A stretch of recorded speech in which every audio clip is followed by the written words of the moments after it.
Olá, está começando o Pauta Especial. No programa de hoje nós vamos conversar sobre os riscos dos remédios falsos e como identificá-los. Vamos conversar também sobre os direitos da população LGBT, quais conquistas foram alcançadas, que direitos ainda precisam ser garantidos. Tudo isso agora no Pauta Especial, que já está no ar.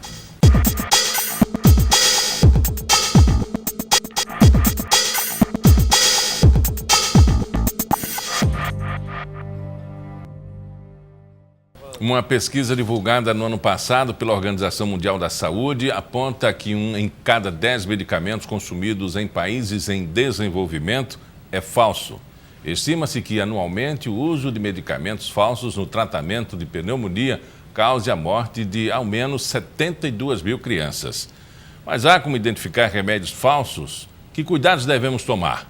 Quem vai explicar para a gente é Fernando Pedrosa, presidente do Conselho Regional de Medicina. O Brasil está identificado como um país em desenvolvimento. Esse dado atinge também o nosso país, as nossas crianças?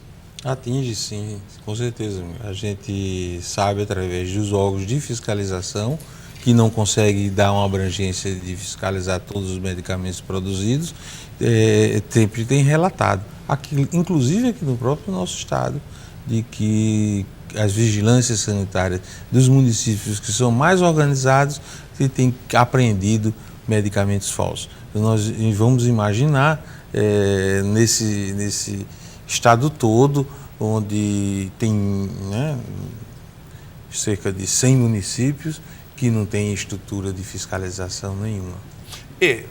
Sabe uma situação que eu acho um absurdo?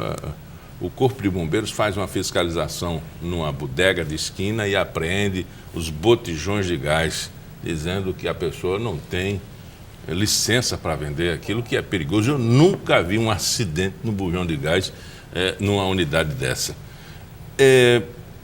O mesmo não acontece com os remédios, eles não são fiscalizados e a gente consegue consumir remédio falso? Consegue, porque o problema começa pela quantidade enorme de drogarias e farmácias, até essas que estão legalmente estabelecidas. A vigilância sanitária do Estado e nos municípios não tem numerário suficiente para realizar esta fiscalização, que é uma fiscalização pente fina. Tem que olhar o medicamento, conferir com os lotes se são prestados, porque muitas vezes a falsificação é uma cópia falsa de medicamentos que são postos à venda pela indústria farmacêutica legalmente estabelecida. E em outros a gente tem completamente falso, com nome falso, com o farmacêutico responsável falso, e aí vai. A gente tem, por exemplo, eu tenho contato frequente com a Vigilância Sanitária de Arapiraca, que eu confesso que é bem organizada, eles cumprem esse papel e eles apreendem constantemente esses medicamentos. O que é que você imagine nesse estado todo, no resto da população aí de cerca de 1,5 milhão de habitantes, nesses municípios está exposta a adquirir esses medicamentos nessas condições. E quem vai à farmácia não fica olhando o lote, o nome do medicamento. Nem vai abrir o site. Quando ele recebe o carimbo não trocar, aí o usuário fica puto, né? Como diz assim, por que o médico carimbou que eu não posso trocar? Porque o tempo que você chega na farmácia, existe uma infinidade de similares, enfim. E às vezes é aquele que cabe no seu bolso. Pois é. Eu posso dar uma revisada assim, rapidamente de dizer como é que estão estruturados os medicamentos no Brasil, né? Nós temos os medicamentos de marca, é aquele que foi fabricado pela indústria, que investiu em pesquisa e que tem a comprovação científica e se passou pelos testes de qualidade e tudo apresentado em todo o mundo, né? Esses são os remédios de marca. São testados e aprovados. São testados e aprovados e ele tem o medicamento, o laboratório que produziu o medicamento tem cerca de 20 anos da patente daquele medicamento, né? Então, há 20 anos não pode ter produção, pode ser produzido por outro laboratório. Entretanto, a gente sabe que nesse período de 20 anos, quantas vezes nós não visualizamos remédios com fórmulas e vendido até nesse período. Qual é a diferença dessa história? O de marca, o genérico e o similar. Isso. O genérico é uma lei brasileira que garante que aquele remédio tenha a mesma composição e o mesmo teste que passaram o remédio de marca, o de biodisponibilidade e bioequivalência ao remédio original. Então, esse tem que apresentar à Anvisa todos esses testes que são feitos. Vamos imaginar que sejam verdadeiros, né? E a gente nem sempre tem essa certeza absoluta. Mas foram licenciados, por uma instituição respeitada. Isso. Os similares são aqueles remédios que são produzidos por laboratórios que utilizam a patente do remédio de marca e que são comercializados. Não necessariamente quer dizer que, sendo ele genérico, ele é inferior ao... Pode ser a mesma qualidade. E o similar? O similar tem a mesma qualidade do remédio de marca e do remédio genérico. Eles poderão ter. Eles deveriam ter. Se assim fosse, nós não precisaríamos de lei de genérico.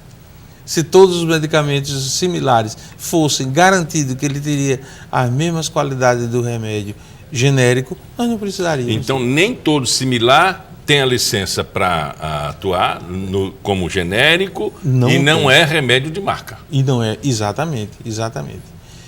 Nesse universo, aí trafega tudo que a gente pode imaginar. Como se fosse cigarro. Então, vamos dizer, fazer uma analogia. Tem o de marca, tem o paraguaio e tem o brasileiro paraguaio. Que vai e que volta, né? Ele vai exportado para o Paraguai e volta para o Brasil. É uma coisa semelhante a isso. E aí tem toda a gama daqueles que vamos botar aqui, entre aspas, é ruim estar falando dos países vizinhos, assim, né? Que são paraguaios, porque são falsificados. Já porque a gente tem associado muito ao Paraguai a questões de falsificação desde a venda do uísque, isso já faz muito tempo. É verdade. O uísque, remédio e outros produtos, né? E outros produtos, né?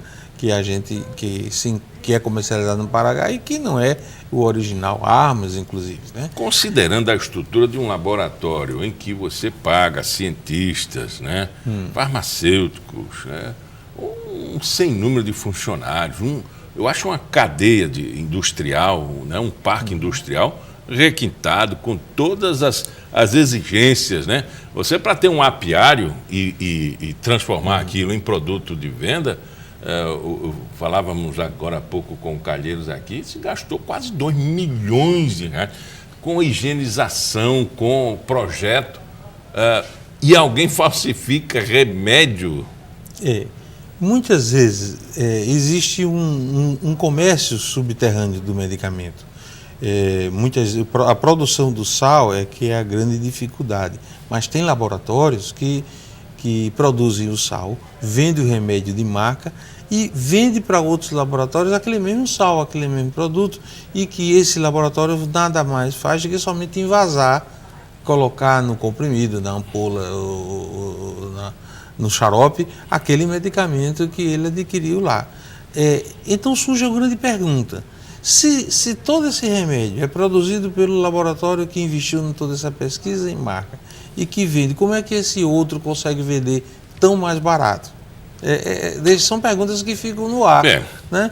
A Anvisa tem fiscalizado, a gente tem acompanhado em certas situações, os medicamentos similares também. Mas o que é que ele pesquisa? Se no sal tem aquela quantidade, mas existe o adjuvante, que é aquilo que vai junto com o remédio, que pode interferir no preço. O que é o adjuvante? Você tem um xarope, e no xarope você tem o produto que é o veículo, que garante a estabilidade do sal